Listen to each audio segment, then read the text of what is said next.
একজন পাপীকে আল্লাহ সারা জীবনের গুনাহ মাফ করে দিয়েছেন শুধু ঘুমের ঘরে একবার আল্লাহ নামটা ডাকার কারণে।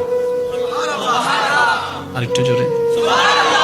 হাসরের ময়দানে একজন বান্দাকে আল্লাহ জান্নাত দান করবেন শুধু সে ঘুমের ভিতরে আল্লাহ বলে ডেকেছিল। তো ফেরেশতা জিজ্ঞেস করবে, ইয়া রাব্বে কারীম, সে তো যে আমলটার কারণে তুমি তাকে জান্নাত দিচ্ছ, এত গুনার উপর ভারী করে যে নেক আমলটাকে বানিয়েছো তুমি, আল্লাহ সেই আমলটা হচ্ছে তোমার নাম ডেকেছে, আর তোমার নামটা তো সে স্ব ইচ্ছায় ডাকেনি, ঘুমের মধ্যে ডেকেছে, ঘুমের মধ্যে ডেকেছে, ঘুমের ঘরে ডেকেছে। রব বলে, যেভাবেই ডাকো নাম তো আমারটাই ডেকেছে, যেভাবে ডাকুক নাম তো আমারটাই ডেকেছে, নাম তো আমারটাই ডেকেছে, আর আমি তার ওই নামটা টাকাকে কবুল করেছি।